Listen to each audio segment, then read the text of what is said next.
Donc, dans cet exercice-là, on va créer une classe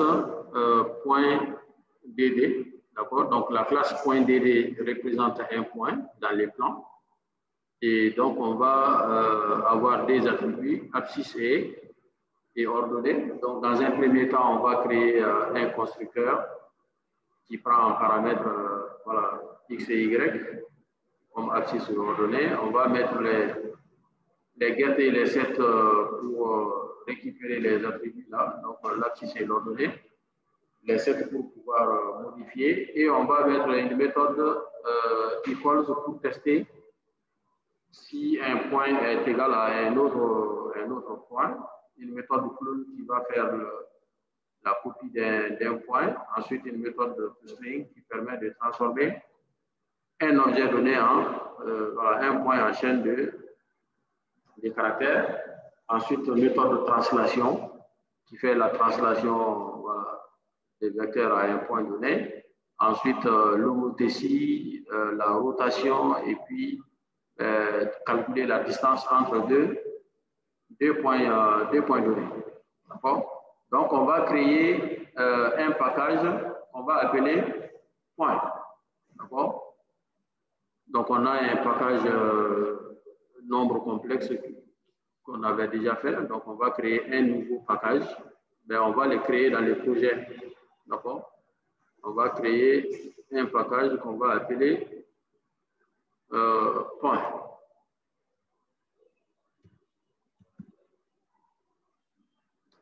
Donc, nous avons notre package ici. Là-dedans, on va créer un module qu'on va appeler point.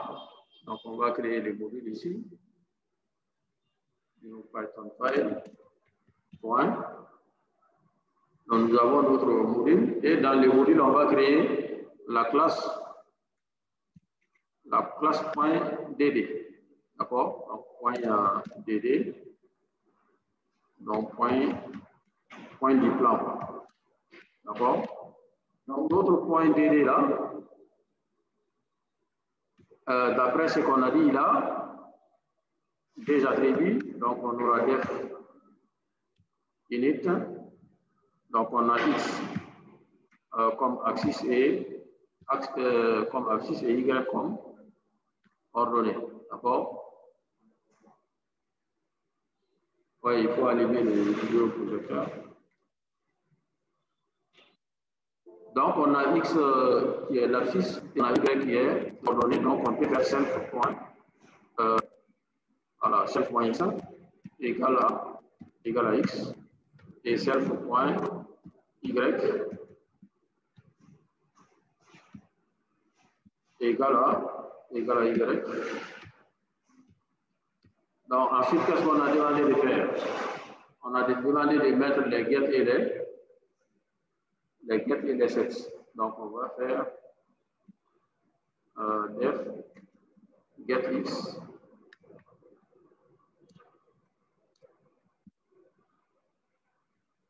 Donc, on va retourner self point.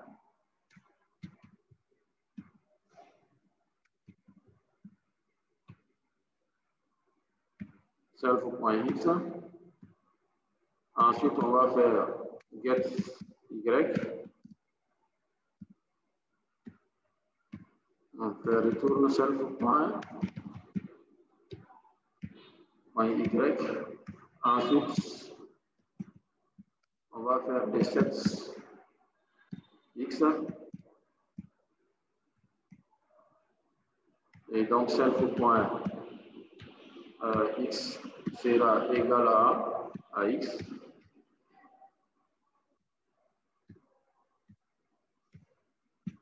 Ensuite, set y. Notre y ici. Donc, nous aurons self.y égal à y. Donc, ensuite, qu'est-ce qu'on nous a demandé de mettre? On nous a demandé de faire equals. D'accord? Donc, vérifier si deux points sont identiques. D'accord? Donc, ça, deux points sont identiques. On va faire ça. Donc, on va faire, s'ils sont identiques, on va retourner vrai. S'ils ne sont pas identiques, on va retourner faux. Donc, on va faire def equals. Maintenant, cette méthode equals là, c'est une méthode de classe ou bien c'est une méthode d'instance? Voilà, c'est-à-dire qu'on va avoir, par exemple, un point P.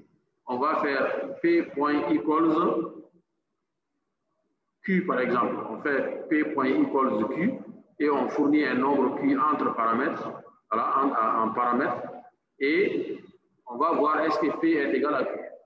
D'accord? Dans ce cas, la méthode là sera une méthode d'instance, c'est-à-dire on fournit, d'accord, un point en paramètre et on va vérifier s'il est égal à 7. D'accord? Donc, quand est-ce que les deux points vont être identiques? Voilà, donc on va faire return, enfin, disons if p.x,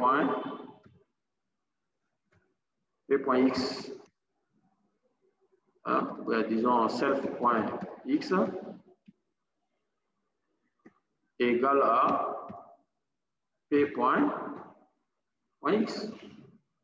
D'accord? C'est-à-dire si l'abscisse de p est égale à l'abscisse de x et and self.y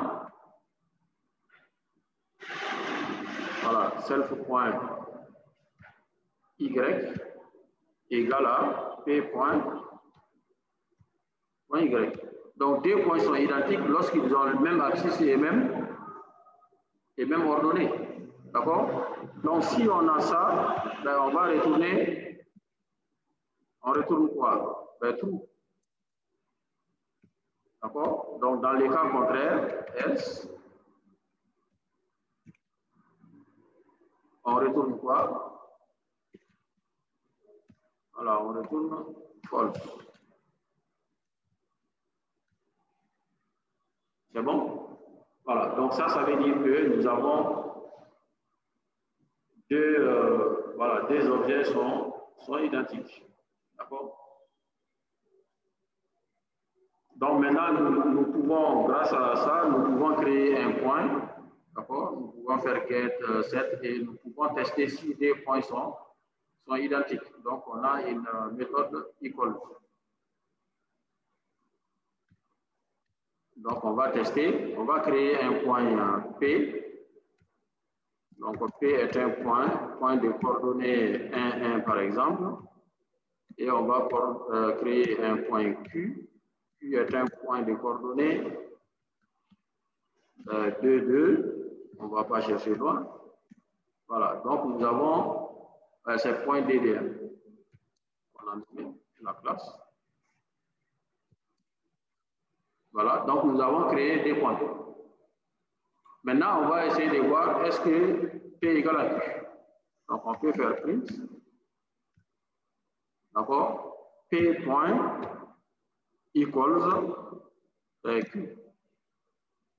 Ben ça va donner le même résultat que si on fait Q.equals P. D'accord? Mais quand même, c'est une méthode d'instance. Voilà, c'est une méthode d'instance. Hein? Voilà, c'est une méthode d'instance. Donc, on peut faire un run point. Et donc, ça nous donne ici false. Ça veut dire que ben, P n'est pas égal à Q. D'accord? Donc, ben, pour tester en fait, pour tester que deux points sont identiques, il va falloir qu'à chaque fois, moi, je fasse ça. J'appelle equals. D'accord? Vous voyez, je ne peux pas tester, je ne peux pas faire comme ça, est-ce que P égale à Q, quoi. D'accord? Je ne peux pas faire comme ça, P égale à Q. D'accord? Parce que je n'ai pas la possibilité de le faire. Mais il y a un moyen dans Python qu'on appelle les opérateurs. Par exemple, il y a l'opérateur addition, multiplication, soustraction, puissance, des choses comme ça. Et donc, Python vous donne la possibilité de surcharger ces opérateurs-là. Par exemple, il y a un opérateur qu'on va appeler equals, d'accord? Donc, je peux faire def. Voilà, donc ici, il y a equal. Voilà, par exemple, vous avez l'opérateur equal là, d'accord, qui va permettre de tester si, d'accord, un objet est égal à un autre. D'accord? Est-ce que A égale à B? Donc, en fait, cet opérateur, ça c'est un opérateur, quoi. D'accord? C'est un opérateur égal. C'est l'opérateur égal. Donc, nous, on va dire maintenant, si on écrit ça là, si on écrit ça, quelle est la logique? Vous voyez? Voilà. Donc, on va faire, voilà, notre icône là, ça va faire quoi? Donc, over, c'est l'autre nombre qu'on donne. On peut l'appeler PQ comme on veut, hein, d'accord? Donc, quand est-ce que je vais dire qu'un point égale à un autre? D'accord? Un point égale à un autre, ben, je vais faire self-point. Bon, je peux directement faire retourne. Retourne quoi? Retourne self-point x égale à over.x and self-point y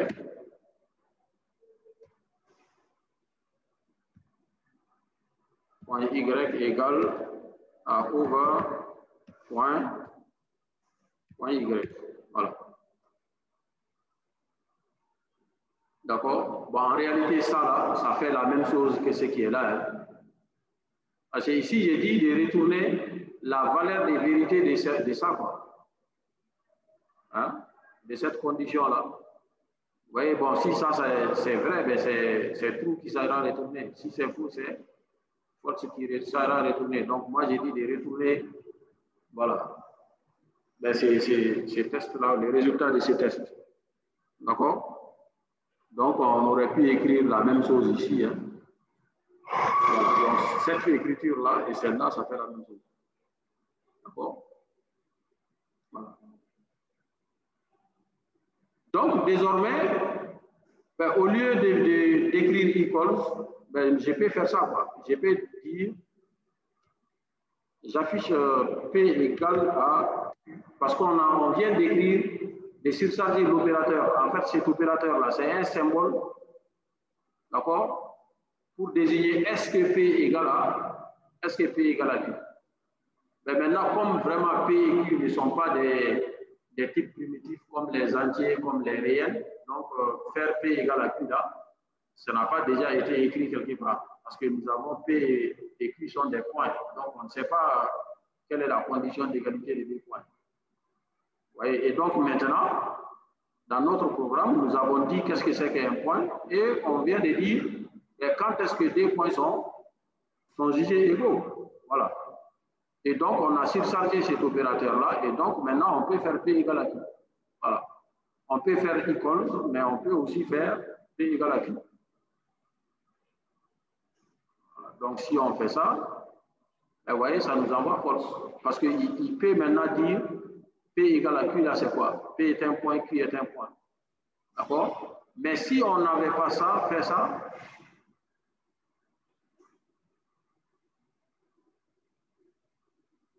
si on enlève ça,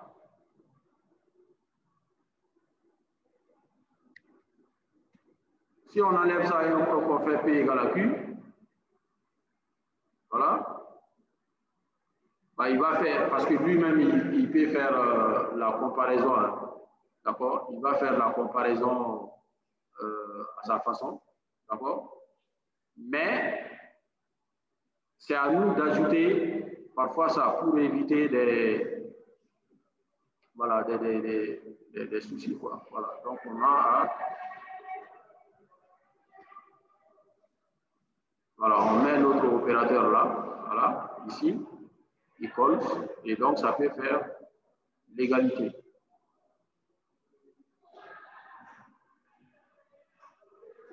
Parce que lui, les equals, il va les faire d'une façon qui n'est pas forcément ce que vous pensez. Parce que même si les deux objets n'ont pas la même, d'accord? Même si les deux objets n'ont pas la même référence, d'accord? On peut les étudier comme étant égaux, d'accord? Supposons qu'on a enlevé celui-là. Si on enlève celui-là, et je mets que P égale à 2, et voilà, P est un point de coordonnée D2, Q est un point de coordonnée D2. D'accord? Et je mets P égale à Q. Et vous voyez, lui, il met quoi? Il met toujours false. D'accord? Voilà. Parce que lui, vous n'êtes pas égaux, ça veut dire quoi? Vous n'avez pas la même adresse dans la mémoire, c'est tout. D'accord?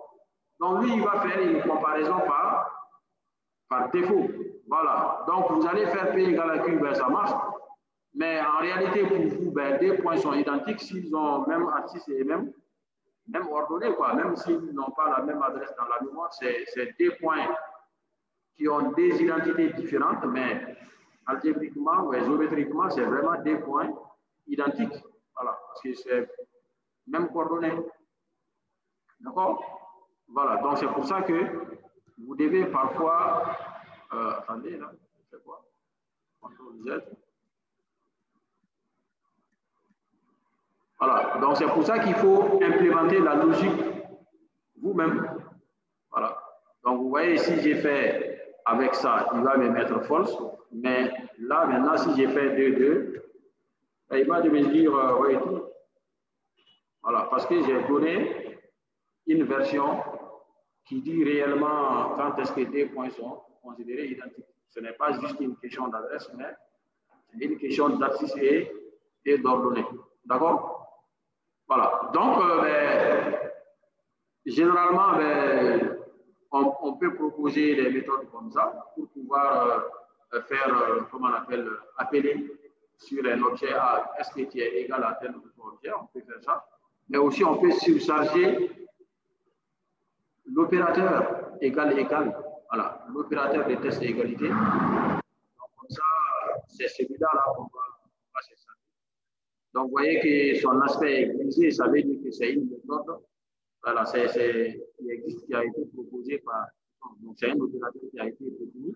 Et donc, vous, maintenant, vous dites, d'accord, dans le contexte des points, quand est-ce que des points sont identiques, ou bien quand vous faites, comment dirais-je, vous créez des classes personnes, vous allez dire quand est-ce que des personnes sont jugées identiques, quand est-ce que deux voitures sont jugées identiques, ainsi de suite.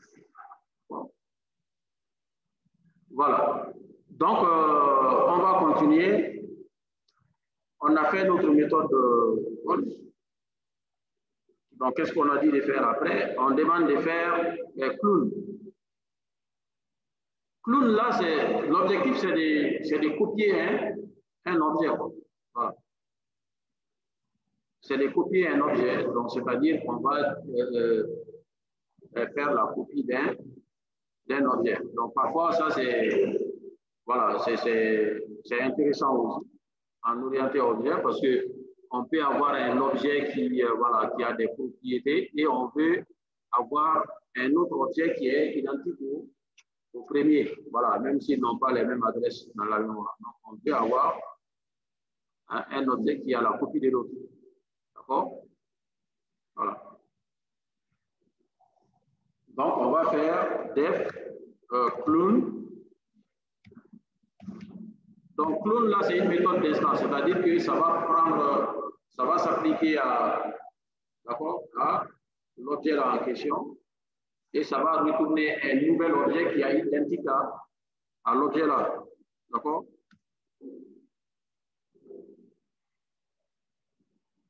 Donc, si on clone un point P, ben, l'attribut de l'abscisse de P, ça sera l'abscisse de. D'accord? le clone là va avoir le même abscisse que P. Et l'ordonnée aussi du clone va être le même ordonnée que P. Donc, ça veut dire qu'on va retourner un point. On va retourner un point.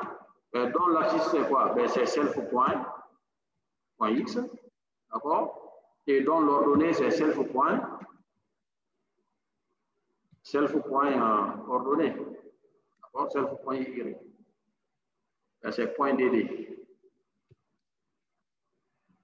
C'est bon? Voilà.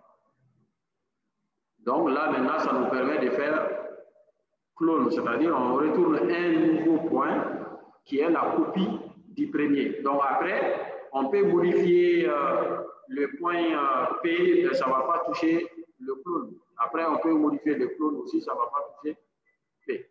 D'accord? Donc ici, par exemple, j'ai le point P et Q. Je peux créer un point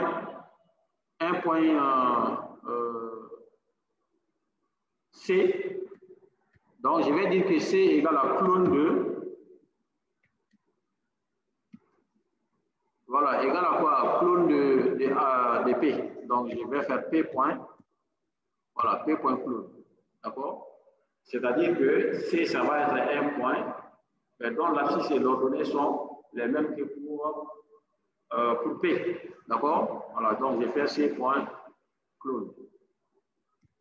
Et donc,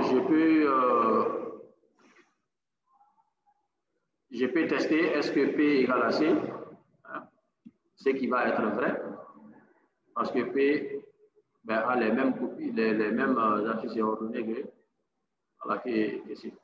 D'accord? Voilà.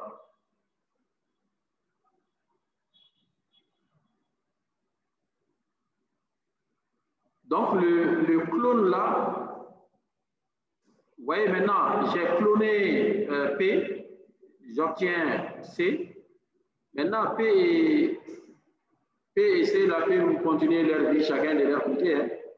D'accord? C'est-à-dire que si je modifie P, c'est P qui sera modifié. C n'est pas modifié. D'accord? Par exemple, je peux modifier C et je vais voir, je fais C.7x hein, égale à 8 et je fais C.7y égale à 7. D'accord? Et maintenant, je vais vérifier est-ce que P égale à C. Je vais trouver que ce n'est plus le cas. D'accord?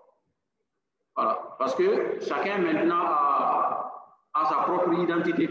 Voilà. C'est le moment où on a fait la copie que les deux vont avoir les mêmes attributs ordonnés. Donc après, je peux modifier P à part. Je peux aussi modifier C à part. D'accord? Voilà. Mais le clone là permet de créer un objet qui est identique à P à ce moment précis-là. Mais après, si vous faites des modifications sur P, ça ne se répercute pas sur A. Mais si jamais j'ai fait ça, j'ai dit, bon, si je dis j'ai un point D et je dis D égale à A, d'accord? Ah non, D égale à P, il n'y a pas de A ici. D'accord? Si je dis D égale à A, là maintenant, ce n'est pas juste que D et P ont les mêmes abscisses ordonnées, mais D et P là, ils pointent vraiment sur la même adresse dans la mémoire, c'est-à-dire que c'est les mêmes objets en fait. Voilà. Si je modifie D, c'est comme si j'ai modifié P. Si j'ai modifié P, c'est comme si j'ai modifié D aussi. D'accord? Donc j'ai P ici. Je vais modifier P. Je vais faire P point 7Y. Je mets 19. Vous voyez? Donc je viens de modifier P. D'accord? Est-ce que P et D et P vont toujours être égaux? Hein? On va exécuter. Ah bon, on va tester. On n'a pas mis de test. On va vérifier est-ce que D égale à P. Voilà. D'accord? Comme ça. On va exécuter. Ben, c'est toujours true. Pourquoi? Parce que D et P là, j'ai dit D égale à P. Je n'ai pas fait clown, hein? Je n'ai pas fait une copie de P. J'ai dit D égale à P. Ça veut dire que, voilà, D là c'est vraiment P quoi.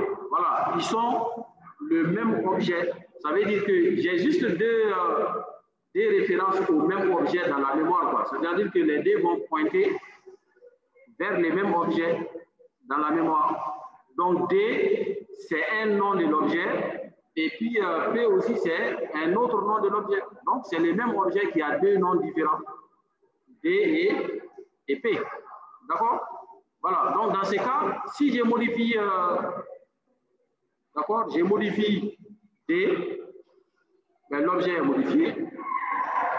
Si je modifie aussi P, l'objet est modifié, donc on va encore modifier D. Voilà. Donc je fais D.7x. D'accord, je mets 14. Je vais encore tester. Est-ce que je fais print? Est-ce que P égale à D? D'accord? Voilà, tu vois, tout.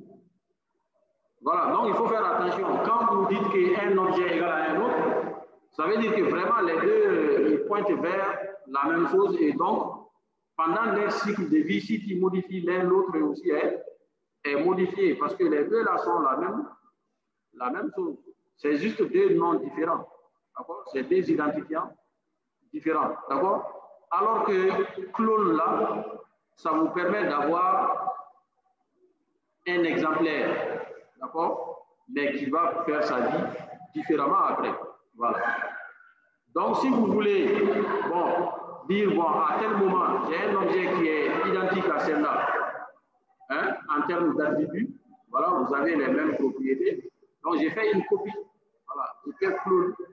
Et après, je peux continuer à modifier celui-là. Et l'original va aussi vivre sa vie. Et on peut le modifier lui-même. Et les deux ne vont pas, voilà, ne vont pas se répercuter les uns sur les autres. D'accord? Voilà. Alors que si j'ai fait ça, j'ai deux références, mais pour les mêmes objets. Voilà.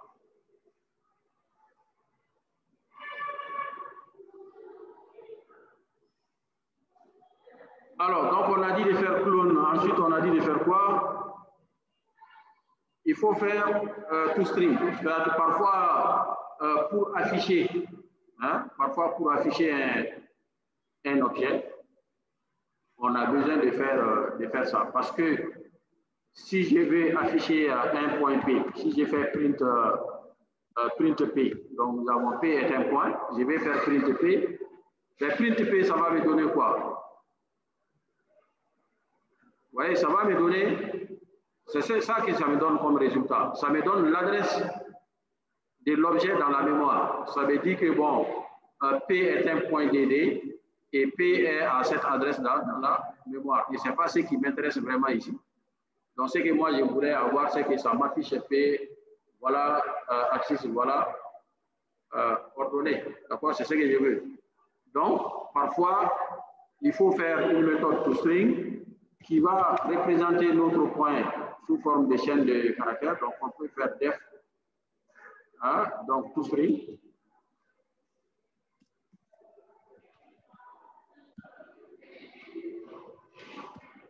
Donc, comment je vais représenter mon point là sous forme de chaîne de caractères? Le point, peut-être, je peux mettre entre parenthèses, je peux mettre une parenthèse ouvrante, d'accord? Ensuite, je mets l'abscisse, je vais faire plus l'abscisse, donc plus str, self point x, d'accord? Voilà, après ça, je peux mettre une virgule, d'accord? Donc, je mets plus, je mets une virgule. Après, je peux mettre l'ordonnée, je mets str, self point y. Et après ça, je mets une parenthèse fermante. Voilà, je fais comme ça. Donc, ça veut dire que si je veux afficher mon point, je veux que le point soit affiché de cette manière-là. Voilà. D'accord? On peut tester. Donc, on a un point P ici.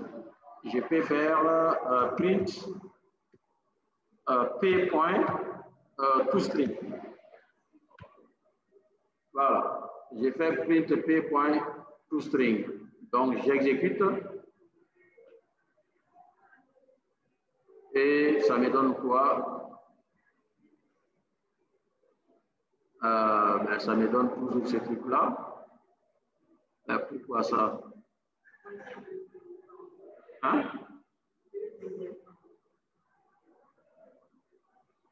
Ah oui, il y a celui-là ici. Il y a celui-là ici. Ah oui, oui. Donc, bon, je vais enlever ceci. Voilà, je vais garder ça. J'ai fait p.toString. Voilà, ça m'affiche ça 2,19. D'accord? Voilà. Donc, parce que c'est moi qui ai formaté ça comme ça. Mais si tu veux formater ça autrement, tu peux aussi. Voilà. Tu peux par exemple mettre en toutes lettres abscisse égale à 2, virgule ordonnée égale à 3. Donc, ça, c'est aussi une façon de faire. Donc, on peut mettre une méthode affichée. D'accord? On peut mettre une méthode affichée dans notre classe. Voilà, donc on va mettre une méthode affichée qui permet d'afficher point quoi. Au lieu d'appeler print à chaque fois, on peut faire une méthode affichée qui va faire le print là pour nous. Voilà, donc print self point toString. Voilà. Et donc désormais, au lieu de faire print p.toString, j'ai fait directement p.affiché.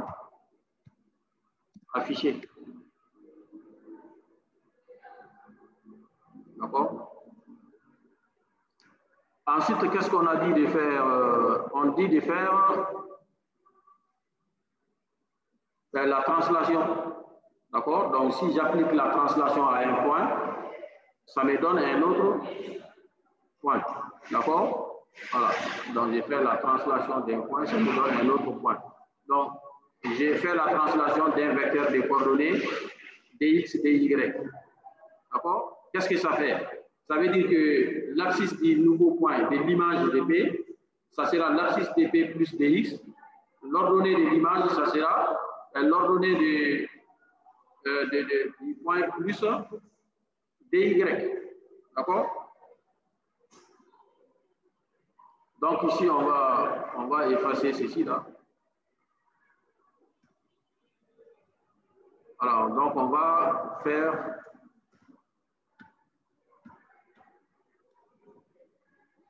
def translation.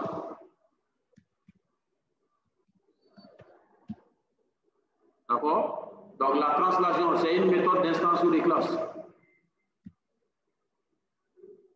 C'est une méthode d'instance. On appelle un point et on veut faire la translation de ces points-là. C'est-à-dire qu'on cherche l'image de ces points par la translation des vecteurs des coordonnées dx, dy.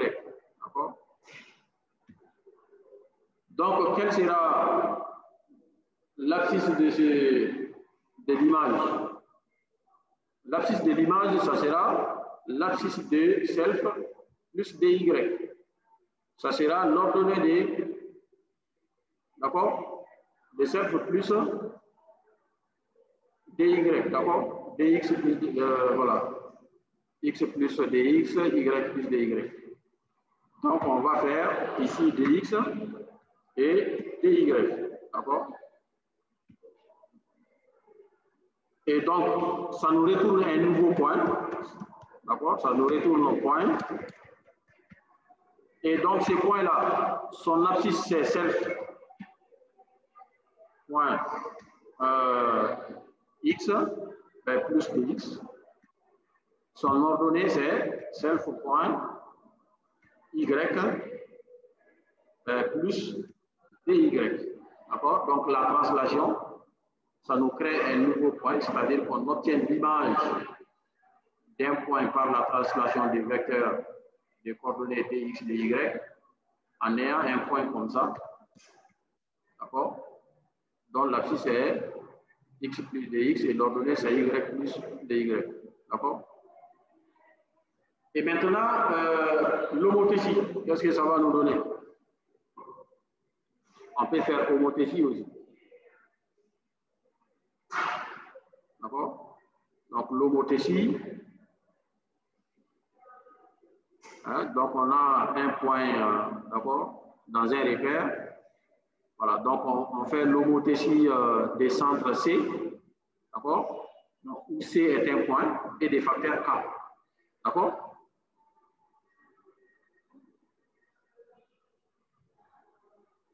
Voilà, l'homothétie. Bon, comme c'est vous les mathématiciens, là, moi je ne fais que regarder ici. Hein. Voilà, donc l'homothétie, en fait, j'ai un point, d'accord? Donc il y a l'homothétie à un centre. Voilà, les centres de l'homothétie, d'accord? Donc ça va transformer un point en un autre point, mais en appliquant cette formule d'accord. Voilà, donc l'ordonnée de l'image là, l'abscisse de l'image là, ça sera K fois l'abscisse du, voilà, du point moins l'abscisse du centre plus ça. D'accord? Voilà. Donc ça sera obtenu comme ça. Donc on va faire def homothétie. Donc l'homothétie là, il faut faire quoi?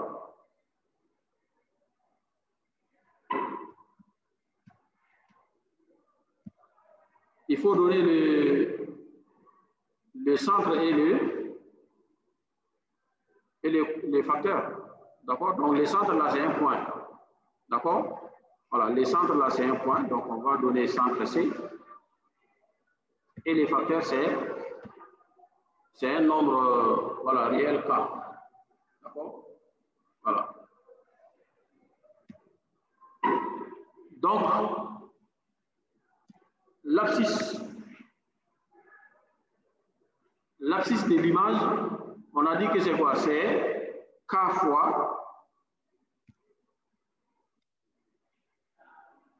fois l'abscisse du point, donc l'abscisse de self, donc self au point x, moins c point x, d'accord? Moins c point x, moins l'abscisse de c, ben plus c point x. C point x. Bon, on a donné la formule. Hein. Voilà, donc ça c'est comment on calcule l'abscisse. Donc l'ordonnée, ça sera K fois self point y moins c point y hein, plus c point y. Voilà. Et donc, on crée un nouveau point, le point qui est le résultat. Donc, on va l'appeler P. Donc, P, c'est un point. Donc, D2, les coordonnées A et B. Les coordonnées A et B. D'accord? Et c'est ce point P là qu'on retourne. Donc, on fait retourne P. Donc, on a notre homothétie. C'est bon? Voilà, bon, là, il ne faut pas se compliquer la vie, il faut juste chercher la formule. Voilà. Donc, ça vous arrivera d'écrire des programmes avec des formules compliquées. Hein? Parce que vous pouvez écrire des programmes pour plein de domaines. Donc, vous n'êtes pas forcément les spécialistes. On peut vous donner voilà, les formules. Bon, vous essayez de comprendre un peu et vous devez implémenter ces formules-là. D'accord? Voilà, donc ici, voilà, même si vous ne vous souvenez pas un peu de qu'est-ce que c'est que l'homothétie, ce n'est pas un problème. Vous avez la formule. Ensuite, on parle de rotation. Hein.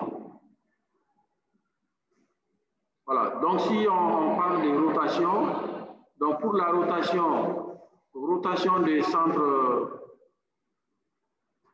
voilà, avec, il y a un centre et puis il y a un angle de rotation. D'accord? Voilà.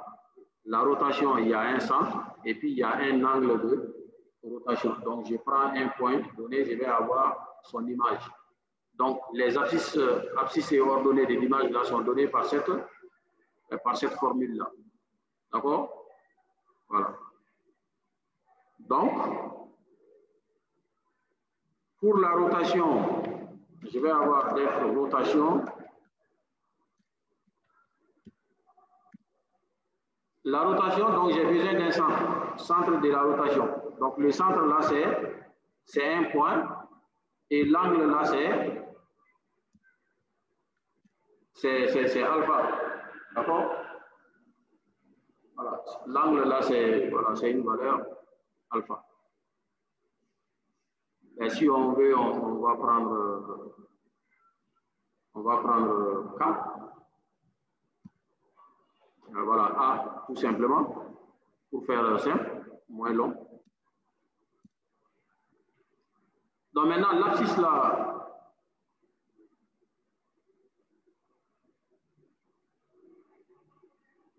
l'abscisse, ça sera quoi? On a dit que c'est cosinus de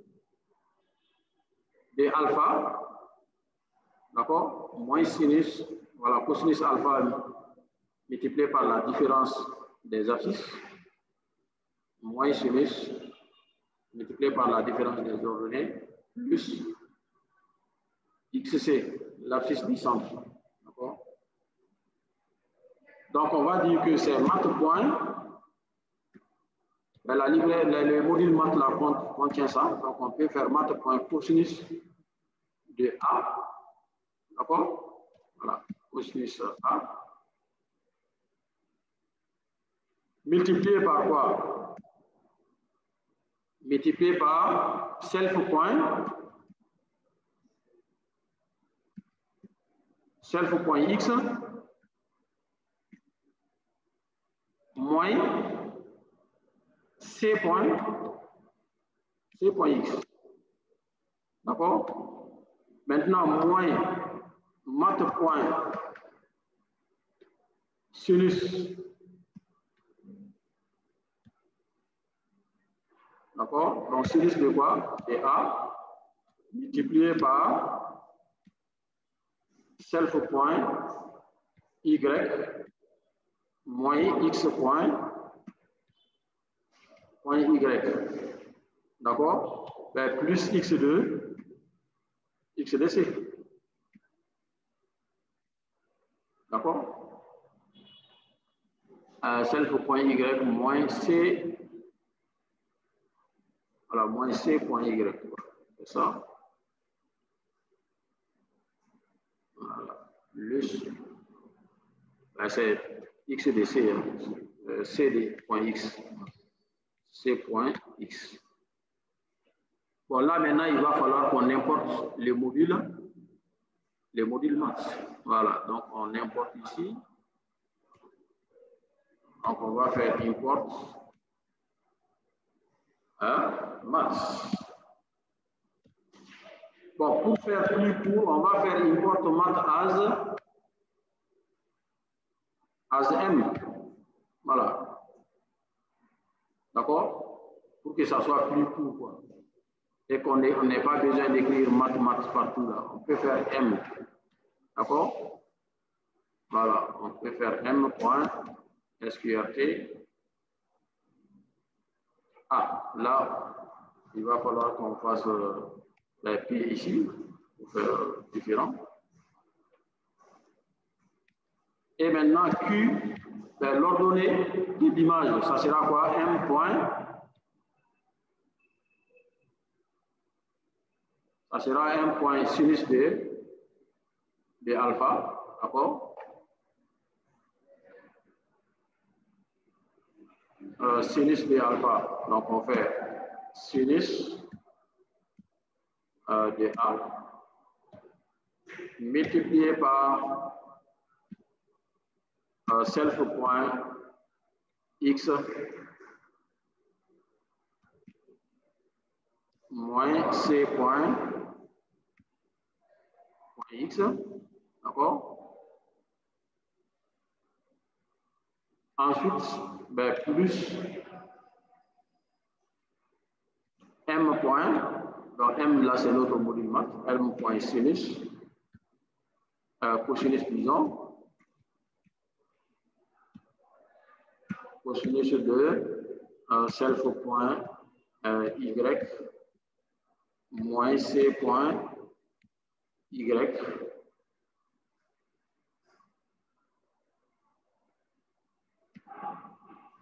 moins C point Y plus Y de C. Voilà, C point Y. D'accord? Donc, on a l'abscisse et l'ordonnée. Donc, cosinus de ça. On a cosinus de A. Hein?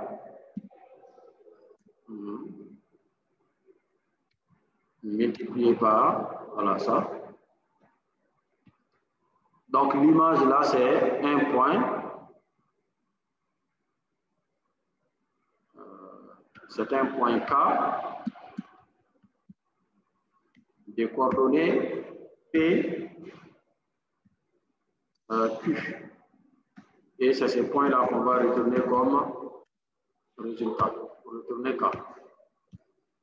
Voilà. Donc, on a fait la rotation, on trouve ces points-là. C'est bon? Voilà.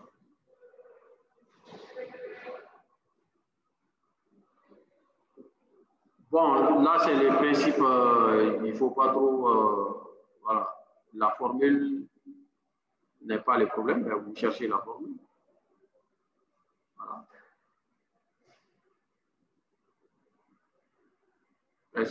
Et c'est ça, généralement, si vous voulez résoudre un problème, vous regardez, est-ce qu'il y a, voilà, il y a la formule. Tu vas chercher la formule, tu essaies un peu de comprendre un peu, tu implémentes. Ce n'est pas à toi d'inventer la formule. Hein. Voilà, ça existe déjà. Et donc, tu veux faire un programme qui manipule ces choses-là. Donc, tu vas regarder à gauche, à droite. Hein? Donc, moi, je vais faire des rotations de points, je vais faire des symétries centrales, je vais faire... Voilà. Donc, tu regardes. Et puis, tu as les formules qui réalisent. Voilà. Donc, nous avons les méthodes qu'on nous a demandées. Il manque la méthode distance.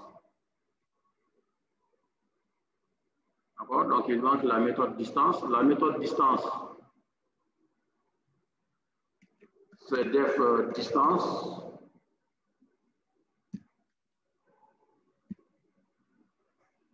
Donc, qui permet de calculer la distance d'un point, d'accord? Voilà, la distance qui existe entre deux points. Là, on peut faire méthode de classe ou méthode d'instance. Méthode de classe et méthode d'instance. Je vais calculer la distance entre deux points. Voilà, je peux faire méthode de classe. Donc, je donne les deux points, je donne les points P et Q, et je calcule la distance entre ces deux points-là. D'accord? Bon, si tu fais une méthode d'instance, ça veut dire que tu appelles un point, par exemple, tu fais P point distance Q. C'est-à-dire que tu demandes à P de te retourner la distance entre lui et les points Q. On peut faire comme ça aussi. D'accord? On peut faire la méthode des classes aussi. Voilà. Donc, j'ai fait méthode des classes. Donc, la distance, c'est quoi? C'est la racine carrée de voilà, la différence des abscisses du carré de la différence des abscisses plus les carrés de la différence des ordonnées. D'accord? Donc, je vais mettre A égale à les carrés de la différence des abscisses. D'accord? Donc, ça fait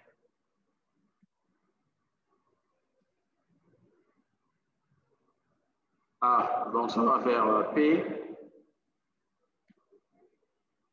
P point X moins P point Q point X au carré. D'accord? Ensuite, B égale à P point Y moins Q point Y au carré. D'accord? Et donc, qu'est-ce qu'on va retourner? On va retourner la racine carrée de A plus B. D'accord? Voilà, donc on fait retourne math.sqrt, donc M point sqrt de A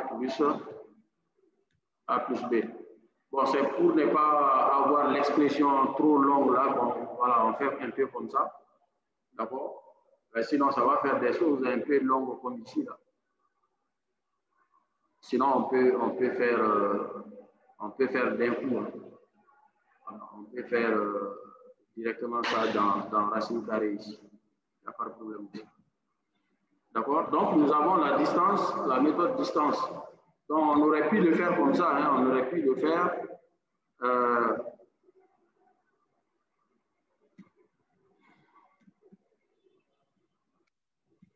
Distance, distance 2 qui fait 7. Donc, dans ces cas,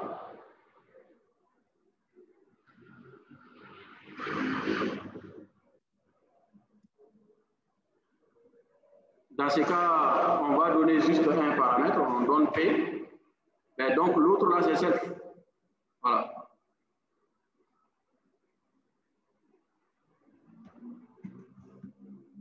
L'autre là, c'est 7. Donc, on a.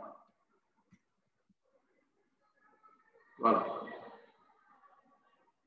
Ça veut dire que maintenant, quand on va appeler la méthode distance 2, on va faire P, c'est-à-dire un point, puis par exemple, point distance 2. Voilà. Donc, ça va s'appeler sur une instance. D'accord? Donc, ici, on va calculer, on va faire X, P point distance, voilà, on va faire distance 2 et Q. D'accord? On veut connaître la distance entre P et Q. C'est égal à combien? Attribute error, attribute Y. On a pu enlever, voilà, c'est ça ici. Voilà, donc c'est 0. Voilà, parce que P et Q sont identiques.